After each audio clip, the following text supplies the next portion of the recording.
Hi friends, Telugu YS Telugu ఛానల్కి స్వాగతం. So ఇది మా పొలం ఫ్రెండ్స్. ఈరోజైతే దీన్ని వేరుశనగ వేయబోతున్నాం.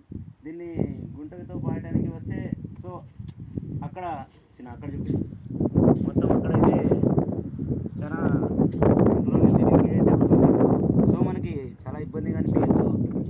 కానీ ఇంకోటి ఏంటంటే సో ఇక్కడ కానీ లీకేజ్ కానీ ఉంది. సో గుంటకి చాలా ప్రాబ్లం అవుతుంది. సో నిన్న సంవత్సరం మేము కట్టించినాం ఫ్రెండ్స్. అయినా అది నీళ్ళ తాకిడికైతే కింద పడిపోవడం అనేది జరిగింది. ఇదైతే ఒక 2 ఎకరాలు ఉంటుంది ఫ్రెండ్స్. సో చూస్తున్నారు కదా, ఆ కింద నుంచి సో ఆ మూల కాటు నుంచి ఇదంతా మాదే ఫ్రెండ్స్, మొత్తం పొలం మొత్తం. కాబట్టి ఇప్పుడైతే దీన్ని గుంటగా దున్నబోతున్నాం ఫ్రెండ్స్.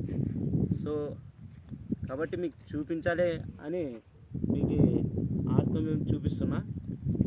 కాబట్టి ఆ సైడ్ మొత్తం నీళ్ళు అయితే లీకేజ్ అయినాయి. కాబట్టి గుంటకి అనుకూలంగానే అయితే రావచ్చు అని ఎలాగైనా చూద్దాం, ఎలాగొస్తుందని ప్రయత్నించిన తర్వాత అది వస్తుందో రాదో తర్వాత పని.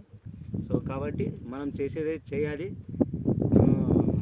అంటే ఇప్పుడు ఎండాకాలంలో వేరుశనగ ఏంటి కోసం అనుకుంటున్నారా? సో నెక్స్ట్ అయితే మిరప పెట్టబోతున్నాం. ఆ మిరప కోసమని ఇప్పుడు వేరుశనగ ఎత్తుతున్నాం.